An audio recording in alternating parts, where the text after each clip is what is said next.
Olá, amigos, amigas, queridos irmãos, queridas irmãs. Aqui estamos nós, retornando às atividades doutrinárias virtuais da nossa Associação Espírita Jesus de Nazaré, um núcleo de produção audiovisual, Clara de Assis, com esse aspecto dinâmico, com esse aspecto inovador destas doutrinárias aqui que nossa casa... Posso até dizer, né? Jamais tinha pensado que uma forma dessa, um formato dessa natureza tivesse esse alcance, esse sucesso que nós estamos tendo. Vale ressaltar que o sucesso não é devido a nós. Nós somos míseros, imperfeitos e até podemos dizer dispensáveis trabalhadores. Mas é a figura excelsa de nosso Senhor Jesus Cristo que transparece, que aparece, que vem com as nossas falas. Ainda que sejam falas rudes, ainda que sejam falas muito ligadas aos nossos atavismos, à nossa compreensão estreita, mas é o que nós podemos fazer, é a nossa forma de ver o Cristo, é a nossa forma de falar sobre Ele, sobre o seu Evangelho. Me emociona muito, nesse ano 2022, 2 anos de pandemia, e as tarefas da Casa Espírita não retornaram ainda na sua integralidade. Nós ainda estamos tendo muitas atividades que serão divulgadas pela diretoria oportunamente, que tem um caráter virtual, para proteger as saúdes físicas das pessoas, dos nossos trabalhadores, em obediência às determinações sanitárias, com todo cuidado, com todo zelo. Mas mesmo assim, irmãos e irmãs, é uma resistência. Nós, enquanto humanidade, fomos todos desafiados. Nesse momento em que nos aproximamos da regeneração, segundo as profecias do Chico Xavier, 2058 se instala definitivamente a regeneração. Estamos então há 36 anos. 36 anos é ali, é daqui a pouco. 36 anos vai chegar daqui a pouco. Talvez eu não esteja aqui, né? Apesar de minha família ser bastante longeva, tenho familiares assim de 90 e tantos anos, até 100 anos, mas possivelmente em corpo de carne eu não esteja aqui, mas vou me alegrar muito de onde eu estiver, vendo esse crescimento do Evangelho, vendo essa diminuição do mal, da ignorância, vendo que a espiritualidade se transformou na tônica essencial de nossas vidas, independentemente de credos, independente de visões religiosas. Isso é o de menos, porque a religião somos nós que criamos. O que importa é a espiritualidade, é o reconhecimento de um Deus superior, é a transcendência, é nos irmanarmos, é reconhecermos no outro, na outra, a nosso irmão, nosso irmão, é fazermos todo o nosso possível para ajudá-los, para verdadeiramente vivermos esta grande família universal que tanto nós esperamos e queremos. Então é com muita alegria que retornamos a essas atividades e gostaria de convidar os irmãos e as irmãs para que, junto comigo, alguns momentos que teremos aqui ao longo desse ano 2022, em meio a essa pandemia, esse movimento que nós ainda estamos vivendo, essa questão sanitária e ao mesmo tempo as questões emocionais, psicológicas que atravessam a pandemia, eu convido os irmãos e as irmãs para, junto comigo, estudarmos o livro Seara dos Médiuns. Então é com muita alegria que a Associação Espírita Jesus de Nazaré traz para nós esta possibilidade. Antes de adentrarmos propriamente no livro, cabe aqui fazermos algumas conceituações básicas, algumas introduções, principalmente porque sabemos que existem muitos companheiros, companheiras que são iniciantes na doutrina, muitas pessoas que estão se aproximando do Espiritismo e que precisam conhecer alguns aspectos conceituais. Não que eu seja aqui uma professora, digamos, querendo dar aula, não. A proposta aqui é criarmos um alicerce para, em cima disso, construirmos o grande edifício do saber. Então, acompanhemos aqui esse slide, que foi tirado de uma mensagem da nossa irmã Juliana Zucchetto, ela que é vice-presidente de mediunidade e atendimento espiritual da Federação Espírita do Ceará. E ela tem um texto, está disponível na internet, que se chama A Prática Mediúnica no Atual Momento de Isolamento Social. E a nossa irmã Juliana, ela vai trazer para nós um pouco disso que eu trouxe aqui para vocês, porque eu me inspirei nos escritos dela, assim como os de Emmanuel e outros autores, a codificação, nossa, nem se fala, para a gente conversar um pouco. Então vejamos o que diz essa mensagem. Indiscutivelmente, a Terra está vivendo o que se poderia chamar de novos tempos. Tempos inicialmente de dificuldades, pois tudo aconteceu aparentemente tão rápido, causando desassossego, perplexidade, prejudicando a capacidade de assimilação de algo tão grave, totalmente imprevisível para a maioria. Tempos que exigem modificação, não só de comportamento, mas também a revisão de hábitos, a real valorização da vida. É também a hora de modificar a forma de levar a mensagem espírita àqueles que a desejam conhecer, aperfeiçoar-se, capacitar-se e, sobretudo, vivenciar os ensinamentos de Jesus, revividos pelo Consolador, por ele anunciado. O momento é pandêmico. O momento é de isolamento, o momento é das vacinas, o momento é de enlutamento, de tristezas também, mas é também o momento de revermos as nossas práticas. Então, as irmãs e os irmãos devem estar acompanhando, as escolas modificaram suas atividades, nas ruas, os supermercados, os shoppings, e a Casa Espírita não poderia ficar atrás. Então, a Casa Espírita também acompanha todo esse movimento que vem atrelado nesse processo que nós espíritas chamamos de transição planetária. Então nós estamos vivendo um momento pré-transição, um momento em que nós estamos vendo um mundo velho que está ruindo e um mundo novo que está surgindo.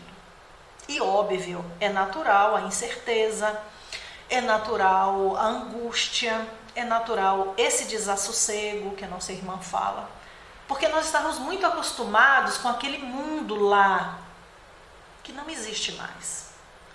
Agora é um mundo novo que está surgindo.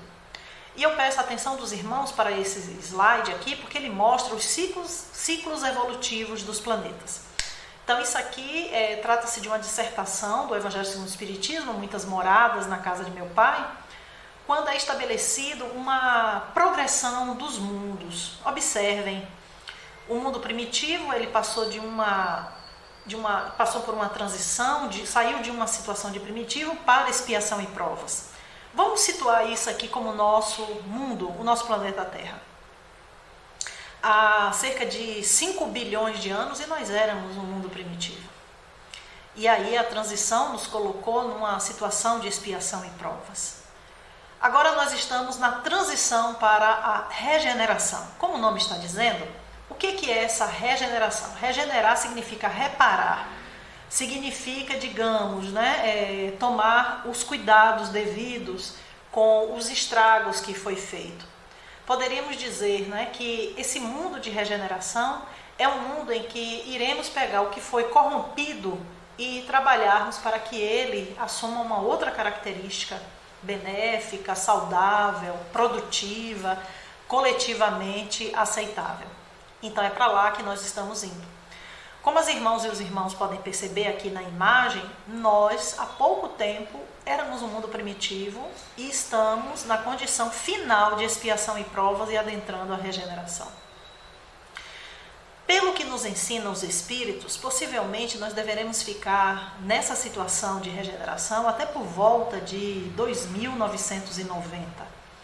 Adentraremos os anos 3000 numa outra situação, quando passaremos por nova transição e aí o preparo para um mundo feliz e aí seguindo para uma outra condição de mundos divinos, puros, que nós praticamente não conhecemos. Então, essa regeneração é esperada, é expectativa, é anseio, é como aquela criança esperando o Papai Noel no dia de Natal. Kardec, na Revista Espírita, desde 1858, que ele já falava a respeito dessa regeneração que iria chegar. que estaria próxima e que nós aguardássemos e que ela viria com o Espiritismo. Aqui nós estamos vendo uma frase do Francisco Cândido Xavier, Cartas e Crônicas, desculpem, na verdade é do irmão X, na psicografia do Francisco Cândido Xavier.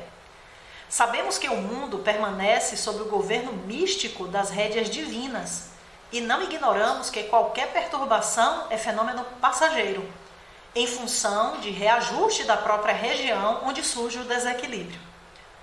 Nos grandes períodos de transição, qual o que estamos atravessando, somos como que chamados pela sabedoria divina a provar nossa madureza interior, nossa capacidade de autodireção.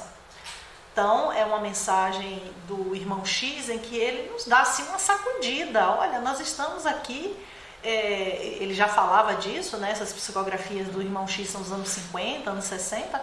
Nós estamos aqui adentrando já a regeneração. São momentos cruciais que nós estamos atravessando. E nós sabemos que essa pandemia ela veio para a evolução, em todos os sentidos. Todo esse processo de evolução vai exigir de nós esforço, perdas, como se diz, né? Cortar na própria carne, vivenciarmos um outro mundo, termos paciência, resignação, obediência e, sobretudo, fé e esperança. Então, é um período realmente conturbado, mas com certeza passará. A visão espírita de futuro é sempre uma visão muito otimista. O espírita ele sempre olha para o futuro como vai melhorar. Então nós não somos pessimistas. Nós temos essa visão de que existe uma sabedoria divina que a tudo conduz e que sempre nos levará para um lugar melhor. E é nesse contexto, meus irmãos e minhas irmãs, que nós paramos para pensar, né? E como ficariam as atividades da Casa Espírita, em especial as atividades mediúnicas? Isso porque as atividades doutrinárias, como vocês estão vendo aqui, né, nossa casa deu conta, né, o Núcleo Clara de Assis está fazendo brilhantemente essa atividade, nosso irmão Beto, Ju, Marcelo, fazendo aí com toda a equipe, um trabalho lindo, simples, um trabalho que não tem pretensões de alavancar, mas é um trabalho amoroso, é um trabalho dedicado, é um trabalho competente, é um trabalho de afinidade com os propósitos de Jesus. Mas as questões mediúnicas aqui na nossa casa, nós ainda não tivemos uma solução para elas. Tivemos aí algumas entradas na internet, alguns sites de centros espíritas, né, Instagram, Facebook, de algumas casas espíritas, né? E alguns até fazendo, né, reuniões virtuais, online. Existem até centros de Umbanda que eles estão transmitindo os cultos ao vivo, né? Tenho a oportunidade de acompanhar algumas casas e eles transmitem os cultos que nós sabemos que essencialmente são cultos ligados à mediunidade, né? Vemos também assim o trabalho realizado no sentido dos passes virtuais, né, que muitos deles são realizados por médiuns curadores. Então, existem até centros que colocam o livro de prece virtual, livro de passes virtuais, e naquele determinado horário, 18 horas, 21 horas, eles fazem as visitas.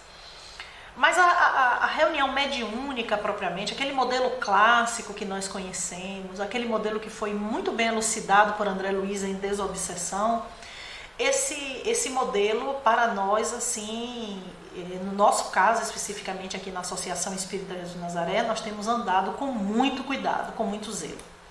Primeiro, porque o nosso corpo de médiums são pessoas que já têm acima, né, de 45, 50 anos de idade, e aí por si só já cabe todo o cuidado, o distanciamento.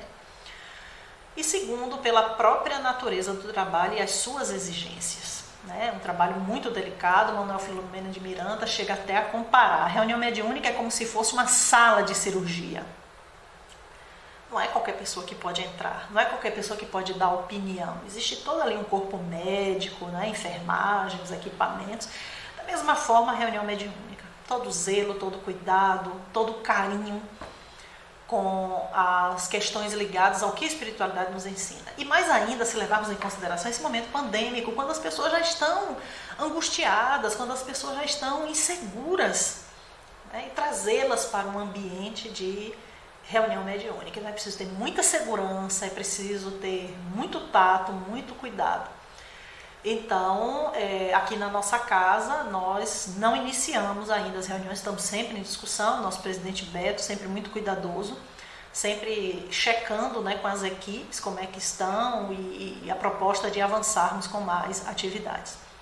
E isso tudo por quê, irmãos e irmãos? Vamos ver esse slide? O que é um médium? Então, a definição aqui de O Livro dos Espíritos, na questão 76. Os espíritos são seres inteligentes da criação. Eles povoam o universo além do mundo material. No Livro dos Médiuns, questão 49. Os espíritos povoam os espaços até o infinito. Há espíritos incessantemente ao nosso redor e com eles estamos em contato. Então, nós temos aqui uma colocação muito séria com relação a essa questão da mediunidade, que parte, né, Kardec muito sabiamente, ele parte de duas questões muito importantes. Isso lá, né, em 1857, depois em 1861 com o Livro dos Médiuns, e Kardec vai colocar para nós a existência de Deus e a criação espiritual. Então observem, né? Os espíritos são seres inteligentes da criação. Estão em todo lugar, povoam todo lugar. Eu estou aqui falando com vocês e alguém pode chegar e dizer assim: eu estou vendo ali do lado de Suzy um espírito. Com todo respeito ao irmão e à irmã, mas onde é que não tem espírito? E aqui não tem um espírito, aqui tem vários espíritos. E cada um vivendo o seu estado de consciência. Uns podem achar que estão no céu, outros podem achar que estão numa situação aflitiva, outros podem achar que estão vivendo no século XVIII. Porque eles são os seres inteligentes e a depender do seu grau evolutivo, eles estarão emitindo as suas vibrações de acordo com aquilo que eles são. E o médium, né, esse intermediário, médium é o quê? Um meio, um intermediário, é essa antena receptora captadora. Vejam aqui essa figura como ela é bastante didática, né? Você que tem mediunidade, você que está sentindo aí os sinais, os sintomas da mediunidade. Então é basicamente isso aqui, tá? O espírito comunicante, os espíritos estão em todo lugar, então vamos acabar com aquela história de que eu vou para o centro espírita porque lá eu fico protegido, lá não tem espírito. Aqui é onde mais tem. Eu vou lá para a casa de minha tia porque lá ela ora muito e lá não tem espírito. Tem sim. Os astronautas que estão no espaço, que vão para a Lua, tem espírito? Tem. Não existe lugar no universo que não seja povoado. Tudo nesse universo é povoado, é permeado de espíritos, porque é a inteligência e Deus cria, Deus é a inteligência suprema, então ele só pode criar inteligências. Então Deus cria os espíritos. Então vejam só, o espírito, né, ele tem os seus comandos de inteligência, de caráter, de vontade, né, porque nem todos os espíritos são bons e nem todos também são maus, tem até espírito mais ou menos, viu?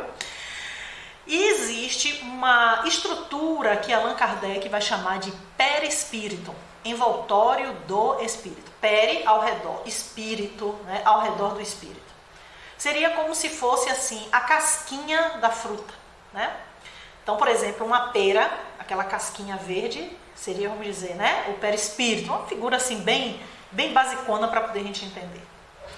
Então, esse pensamento do espírito, esse impulso de vontade, faz com que os pensamentos se comuniquem com os médiuns. Então, os pensamentos dos espíritos entram em contato com os médiuns. Então, o espírito, ele não manda propriamente, digamos, alguma coisa que seja sobrenatural, miraculosa. Não, o espírito, ele emite pensamentos, que podem ser também imagens, mas isso tudo no pensamento. E aí, o que acontece com o médium? Ele capta, ele decodifica, enquanto espírito encarnado e inteligente que ele é, e manifesta no seu corpo físico. Entenderam? Então, se eu tivesse mediunidade ostensiva e um espírito entra em comando de sintonia comigo para emitir uma imagem de felicidade, isso é codificado por mim, ainda que não seja no mesmo padrão que ele. Vamos dizer que ele me mandou uma imagem, né, de um lago com flores. Então, para mim, eu posso decodificar isso como uma sensação de bem-estar e de alegria. E dizer assim, nossa, eu estou vendo aqui uma luz, uma coisa assim diferente que eu não sei explicar. Exatamente porque são dimensões diferentes, são vibrações diferentes. Então o espírito está vivendo numa outra dimensão. Nós estamos vivendo numa dimensão mais grosseira, permeada pela matéria, né? Atravessada por um corpo físico, pelas necessidades da vida material, né? Nós temos que ir pagar conta, trabalhar, tomar vacina, tem Covid, tem H3N2, enfim. Então tudo isso acaba influenciando esse grau de percepção e como o médium vai entender isso. Olhem aqui essa figura, que é uma figura do livro Estudando a Mediunidade, Martins Peral, uma figura assim bem didática, bem interessante, né? Então ele traz aqui a figura de um espírito sofredor ou endurecido, um espírito que tem dificuldade na compreensão do evangelho, no perdão, no amor, na caridade. E ele tem um fio mental, né, como vocês estão vendo aí, né? O fio ligando os cérebros do espírito do médium e do espírito comunicante, tá? Então existe uma ligação entre o espírito do médium e o seu próprio corpo. Por quê? Porque muitos médiuns, durante as comunicações, ele quer ter uma expansão da consciência. E essa expansão pode levar a um afastamento do espírito que ele é. Eu sou um espírito encarnado. Quem está falando aqui é Suzy Espírito. A matéria é o meu veículo, é a forma que eu tenho para me expressar nesse mundo das formas. Entenderam? Então, se eu tenho mediunidade ostensiva, no momento da concentração, a expansão da consciência, existe um deslocamento, né, espiritual. Continuo sob o comando das minhas atividades, que quem comanda toda a comunicação é o médium, não é nem o espírito nem o doutrinador, é o médium.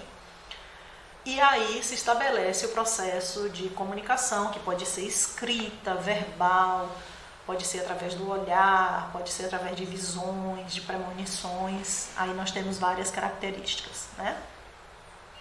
Isso acontece de forma equilibrada dentro das casas espíritas, num contexto que nós chamamos de reunião mediúnica. É uma reunião específica que acontece nas casas espíritas. Geralmente, né, nós temos por orientação doutrinária dos mentores, termos mais reuniões doutrinárias e mais reuniões de estudos do que propriamente as reuniões mediúnicas. Por quê? Porque a mediunidade não se desenvolve na mesa mediúnica. A mediunidade se desenvolve por transformação moral, por reforma íntima, pela prática sincera da caridade. Essa é a forma correta do desenvolvimento da mediunidade. Então, nos tempos passados, eu conheci médiums, né, 20 anos da mesa e ficava e não saía disso, E a transformação moral, complicada, difícil, inatingível, aquela dificuldade tremenda.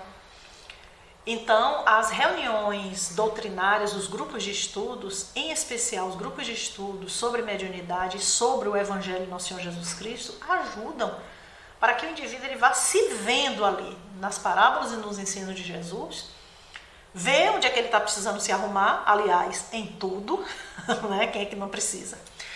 E vermos também como se dá a prática mediúnica saudável, a prática mediúnica correta, como Kardec ensina. Então vamos lá para o Livro dos Médiuns, parte 2. O objetivo de uma reunião séria deve consistir em afastar os espíritos mentirosos. Incorreria em erro se ela se julgasse imune à ação deles, fiando-se tão só nos seus objetivos e na qualidade de seus médiuns. Tal meta não será alcançada enquanto a reunião não se achar em condições favoráveis. E o que seriam essas condições favoráveis? Acabamos de estudar aqui, acabamos de ver.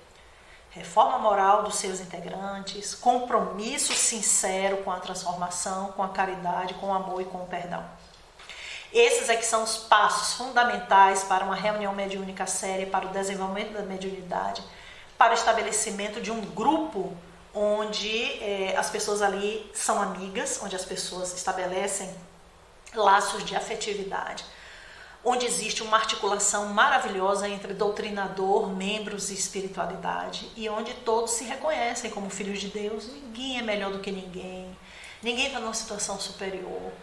Todos nós estamos ali num contexto de aprendizes. Isso em qualquer aspecto de nossa vida, nós sabemos. Mas como o tema aqui é reunião mediúnica, vamos trazer para a reunião mediúnica. Vamos ver então aqui como se dá agora a inserção do dirigente do plano físico. Vamos ver esse slide? Queria aproveitar para dizer aos irmãos e às irmãs que esses slides foram generosamente divulgados pelos irmãos e irmãs palestrantes que publicam seus slides na internet e que a gente traz para a nossa fala. Então agradeço aqui de todo o coração essa generosidade de trazer, de publicizar esse material que tanto nos ajuda. Então vamos lá. Então, o dirigente do plano físico, que é aquele que é o grande coordenador da reunião, né? Ele é encarnado, ele tem sempre uma conexão com os médiuns que trabalham na reunião, ele precisa ter isso, e uma conexão também que ele precisa ter, que é com o dirigente espiritual. Então, muitas vezes, o dirigente do plano físico, ele tem uma clarividência, ele tem audiência, ele tem intuição, e aí ele percebe essa movimentação espiritual e ele orienta, ele dirige os trabalhos no plano físico, amparando o espírito comunicante, amparando o médium e amparando também o chamado doutrinador ou dialogador, como alguns preferem. Então, esse dirigente do plano físico, ele é aquela pessoa que tem que ter qualidades éticas, morais, evangélicas, sobretudo. Porque é ele que vai fazer todo esse circuito aqui funcionar, esse circuito de mentes. Então é ele que vai comandar, né? Sentir, olha gente, a vibração está caindo, vamos orar. Olha gente, está tendo infiltração aqui na reunião, vamos tomar o máximo cuidado.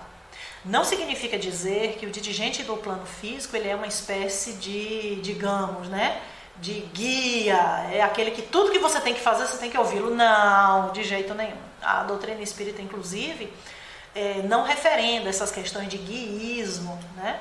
De estarmos sempre, eu só faço tal coisa se o meu dirigente, só faço tal coisa, não. Você é livre, então você tendo estudos, você tendo capacitação, você pode ter uma ação proativa na reunião.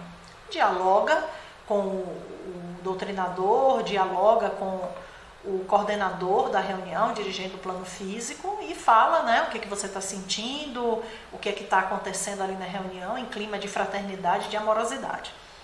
Então, por isso que é muito importante, a espiritualidade recomenda, após a reunião, aquele momento, né, que pode ser um momentozinho rápido, só para estabelecimento, como é que vocês estão, como é que estão se sentindo, o que é que perceberam. Então, isso é muito importante, porque isso fortalece os laços. Importante serem amigos, importante visitas nas casas, importante realização de cultos, para que esses laços se fortaleçam cada vez mais, porque é essa a proposta da doutrina, né? É resgatar essas dracmas perdidas que somos nós. Vejamos então agora o livro dos médiuns, né? Mais uma vez, né? A questão de número 49. Os espíritos se comunicam por meio dos médiuns, que lhes servem de instrumentos e de intérpretes. Então, os espíritos sempre se comunicam pelos médiuns. Médium intermediário é o meio. Ele que vai fazer essa conexão entre o mundo extrafísico e o mundo físico. É o médium que vai trazer a informação. E como eu falei para vocês, o médium ele tem autonomia total. Então ele pode rejeitar a comunicação, ele pode ele mesmo, inclusive eu sempre defendia muito isso, né? Eu participei de reuniões durante muitos anos como doutrinadora e incentivava os médiuns para que o processo de doutrinação começasse com os médiuns. Então eu falava para eles, né, para elas, se vocês estão sentindo a aproximação do espírito, já comece a dialogar com eles e com elas, emitindo pensamentos, passagens evangélicas, ensinos, Porque a primeira doutrinação é essa, é com o médium. E muitas vezes isso facilitava bastante, porque quando a gente chegava para o atendimento, o espírito como que, digamos, né, 40% já estava muito bem atendido ali. Então nós só fazíamos os fechamentos, né, os encerramentos, e o próprio espírito reconhecia, né? Cheguei aqui no ambiente querendo quebrar tudo, querendo fazer acontecer, mas aí eu fui me aproximando e já senti uma outra coisa. Alguns até choravam copiosamente, alguns pediam perdão, não necessariamente a nós, mas aquelas angústias, né, do ser humano. Então, esse médium, ele não é um instrumento cego. Você que é médium, você não é um instrumento cego. Você não está nas mãos dos espíritos para um papel de ridicularização do que você é. Você tem autonomia, você tem a posse da questão doutrinária, evangélica em todo o processo mediúnico. E para isso a Casa Espírita lhe dá o suporte com os grupos de estudos, com as reuniões doutrinárias e com os próprios irmãos em clima de amizade. Vamos seguindo aqui com o Evangelho segundo o Espiritismo, capítulo 24, item 12. A mediunidade é inerente a uma condição orgânica de que todos podem ser dotados, como a de ver, de ouvir e falar. Não há nenhuma de que o homem, em consequência do seu livre-arbítrio, não possa abusar. Deus outorgou as faculdades ao homem, dando-lhes a liberdade de usá-las como quiser, mas pune sempre aqueles que delas abusam. Então, todos nós temos, em graus diferentes, em sintonias diferentes, essas questões da mediunidade, das vibrações ligadas ao contato com o mundo espiritual. Todos nós. A evolução do ser humano se dá por um processo de intercâmbio. Essa espiral da evolução se movimenta por conta desse intercâmbio. Nós somos irmãos. O espírito que nós chamamos de obsessor é nosso irmão, é nossa irmã. É o companheiro, é a companheira de jornada. Muitas vezes é um avô, é um filho, é um primo, é uma tia, e está conosco no processo evolutivo. Mas Kardec vai chamar a atenção de que precisamos tomar cuidado para não abusarmos. O que é que são os abusos com a mediunidade? São as deturpações. Ora, nós vimos que a mediunidade está fortemente vinculada a um processo de transformação moral, de evangelização.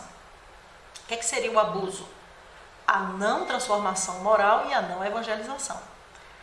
Então, aquela pessoa que se sente senhor, se sente senhora da faculdade mediúnica, faz o que bem quer, mercantiliza, inclusive, de hipótese nenhuma, pelo amor de Deus, nós não estamos aqui sendo juízes de irmãos que, porventura, façam isso, cada um sabe de si, mas eu estou falando aqui numa casa espírita para um público que eu presumo seja na sua totalidade espíritas ou simpatizantes do espiritismo.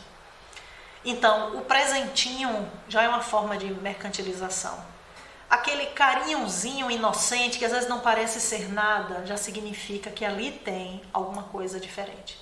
Aquele lugar especial na mesa, ali senta um médium, seu fulano, aquele lugarzinho é dele. Isso aí já é uma deturpação.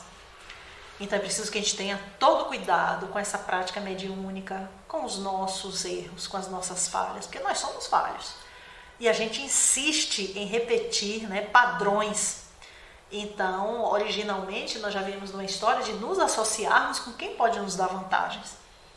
E às vezes, grupos espíritas caem nessa enrascada, caem nessa ilusão terrível e as pessoas são colocadas diante de situação que nós chamamos, né, de privilégios, que isso não pode acontecer. Todos nós somos irmãos, todos nós somos iguais. Respeitando as diferenças, respeitando o papel de cada um, respeitando a posição de cada um, dirigente é dirigente, doutrinador é doutrinador, médium é médium, o chamado médium de sustentação, né, que existe muito aqui no Brasil, nas casas espíritas. Então, cada um no seu papel, mas ninguém é melhor do que ninguém. Então, todos nós somos convidados a integrar essa grande orquestra que tem que estar em sintonia. Violoncelos, violinos, flautas, clarinetes, todo mundo em sintonia. Continuemos aqui também com o Evangelho, né? Ainda no mesmo item. A mediunidade é uma faculdade sagrada que deve ser praticada santamente, religiosamente. E se há uma espécie de mediunidade que requer esta condição de maneira ainda mais absoluta, é a mediunidade curadora. Vejam vocês, meus irmãos, que Kardec coloca aqui duas coisas importantíssimas, né? A mediunidade, ela é uma faculdade que está em todos, mas ela é sagrada. Assim como o nosso corpo físico. Não é para a gente divinizar o corpo, não, mas ele é sagrado. Isso aqui é o nosso instrumento de manifestação aqui nesse plano. E a mediunidade, ela tem que ser praticada santamente, religiosamente. O que é esse santamente? É nos cobrirmos, ficarmos só com os olhinhos de fora, calados. Isso não é santidade. A questão da santidade significam atos, gestos, forma de se dirigir ao irmão, forma de se comportar. Isso é que é santidade. Proximidade com Deus, conexão com o divino. Religiosamente, por quê? Porque a mediunidade vai obedecer uma certa disciplina. E que é preciso que aquele investido da condição de médium e que aceita esse seu papel como médium aqui na Terra, no mundo de expiação e provas, numa casa espírita, é preciso que essa pessoa entenda que ela tem compromissos. Ela não precisa ficar engessada. Ai, meu Deus, eu sou médium, não posso fazer nada de jeito nenhum.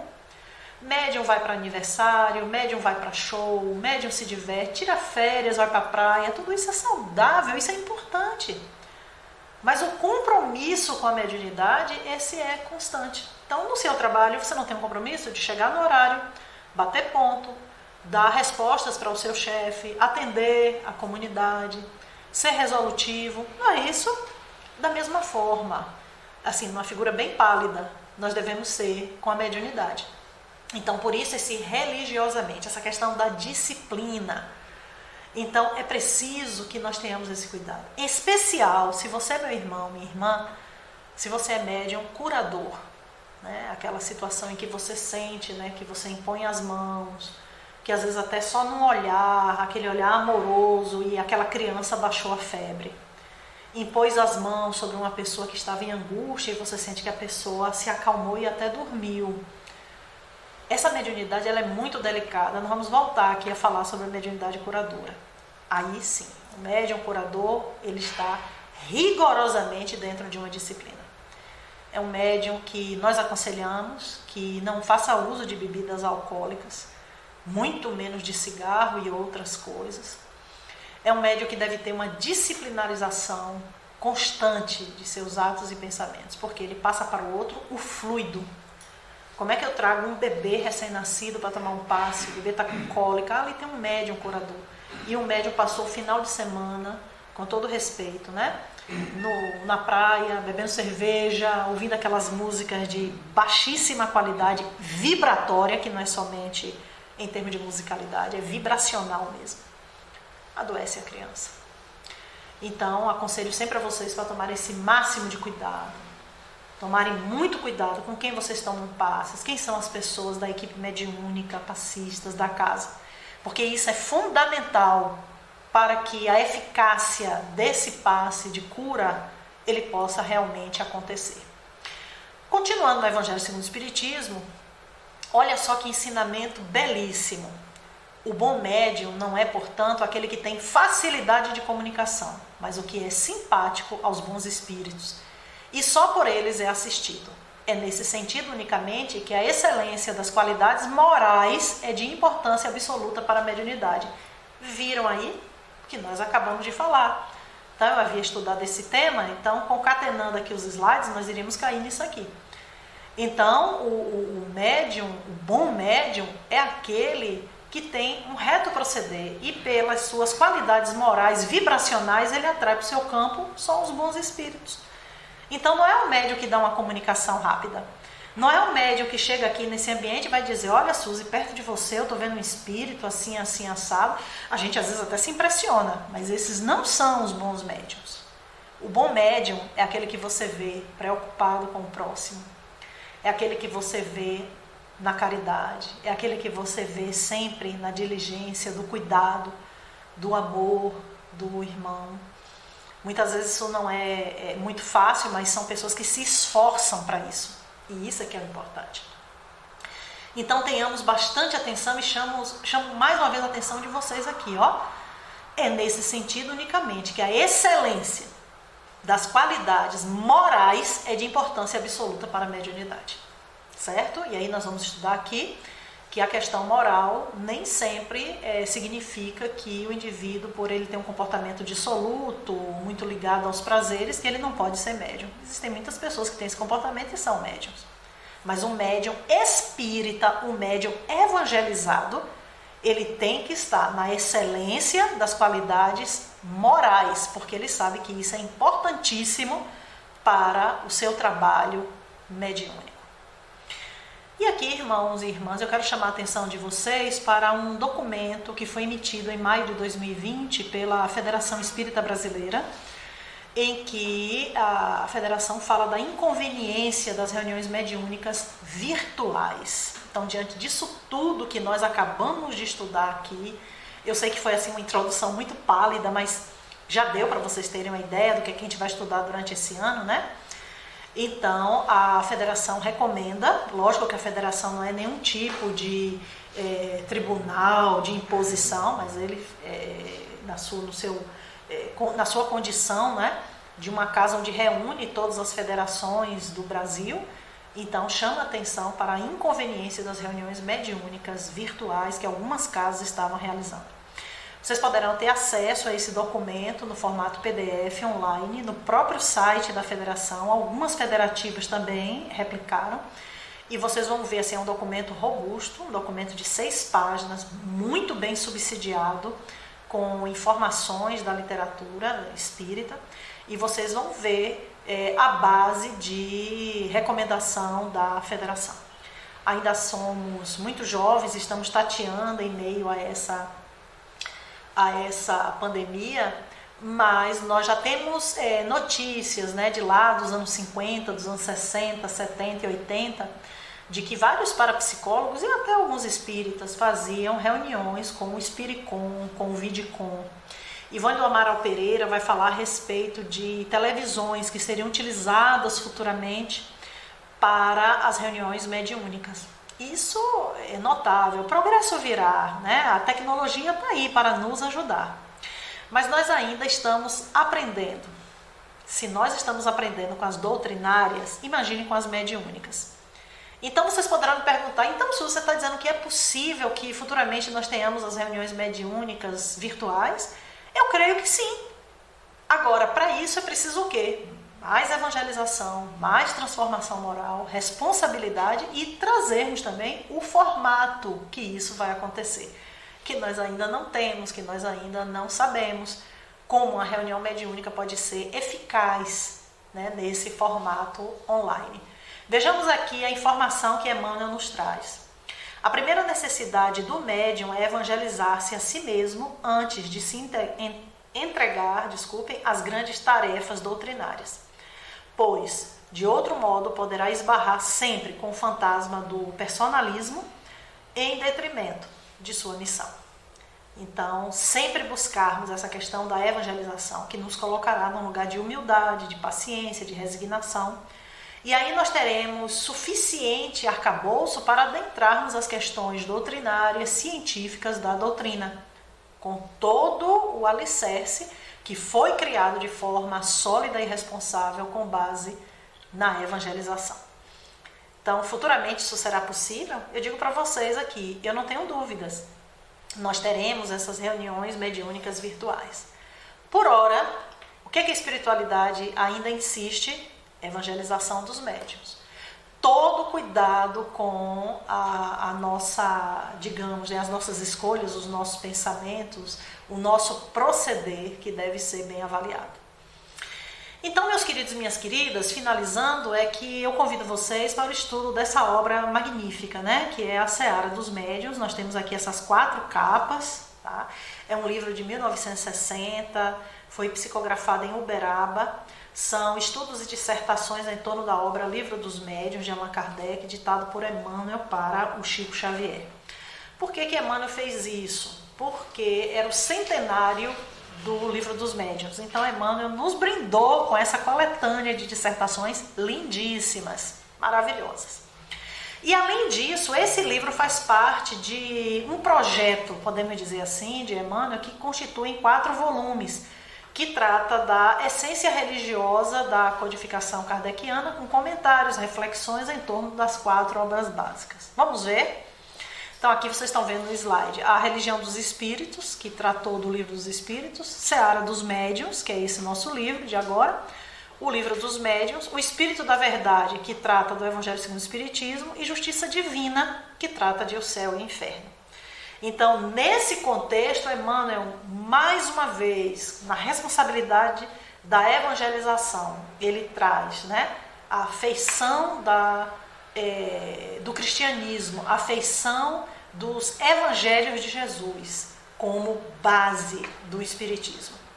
Então, o espiritismo é esse cristianismo redivivo, o espiritismo tem essa missão de trazer os ensinos de Jesus para nós agora, vistos pela luz desses princípios, como mediunidade, mortalidade da alma, reencarnação. Então, o objetivo desse estudo, como os irmãos podem acompanhar aqui, é reafirmar a necessidade crescente de estudo sistematizado da obra de Kardec, que é o alicerce da doutrina, a fim de que mantenhamos o ensino espírita indene da superstição, do fanatismo que aparecem fatalmente em todas as agremiações com tendência ao exotismo e à fantasia. Então, a nossa preocupação é exatamente subsidiarmos os irmãos e as irmãs para que nós não fiquemos nesse exotismo, nessas fantasias, nessas coisas mirabolantes, e vamos ter atenção para o Evangelho, para a transformação moral. O livro começa com um prefácio de Emmanuel, quando ele dá ênfase ao primeiro século da doutrina espírita. Ele fala a respeito dos lavradores do campo, que devem fidelidade e carinho para que as suas raízes se mantenham puras e vigorosas. E esse livro foi concebido, meus irmãos e minhas irmãs, no decurso de 90 reuniões públicas que aconteceu em presença do Chico Xavier, nas reuniões de segundas e sextas que aconteciam, né, em Uberaba, e que Emmanuel teve a alegria de partilhar junto com os irmãos ali presentes em 1960, na sede da Comunhão Espírita Cristã, dos ensinamentos da codificação embasados nos ensinos de Jesus. Os textos em exame foram escolhidos pelos companheiros encarnados em cada reunião, e depois dos apontamentos verbais de cada um deles, Emmanuel fazia o quê? Uma espécie de uma síntese, na qual ele expressa em vários casos, né, de determinados trechos que foram lidos, né, o que foi discutido. Em alguns aspectos ele foi compelido a deslocar do tema proposto face de acontecimentos eventuais surgidos nas assembleias, né? Muitas vezes está se tratando de um tema, aí nisso chega uma pessoa pedindo uma ajuda e dissolve ali, vamos atender essa pessoa, e muitas vezes não retoma bem aquele tema, né? Mas Emmanuel teve o cuidado de registrar todas as 90 reuniões. Algumas páginas foram publicadas no Reformador, então os irmãos poderão resgatar isso a partir de 1960, lá no Reformador, e também a Flama Espírita, que é um jornal de lá de Uberaba. O Reformador é o informativo da Federação Espírita Brasileira. Então, Emmanuel ainda esclarece que esclarecemos, porém, que situando aqui as nossas apreciações simples da feição integral, com a ordem cronológica em que foram escritas e na relação das questões e respectivos parágrafos que o Livro dos Médiuns nos apresenta, efetuamos pessoalmente a total revisão de todas elas para o trabalho natural do conjunto. Então, ele, além de estar presente, além de fazer as anotações, ele fazia as atas, né, em forma dessas mensagens, e depois ele voltou e revisou, naturalmente sob assessoria de planos mais altos. Então é um trabalho sólido. Isso aqui, irmãos, é uma continuidade maravilhosa dos trabalhos de Kardec. E conclui Emmanuel lá o prefácio dizendo: os campos da ciência e da filosofia nos domínios doutrinários do espiritismo são continentes de trabalho a se perderem de vista. Aqui ficamos em nossa tarefa de apagado expositor da religião espírita, que é a religião do Evangelho do Cristo, para a sublimação da inteligência e aprimoramento do coração.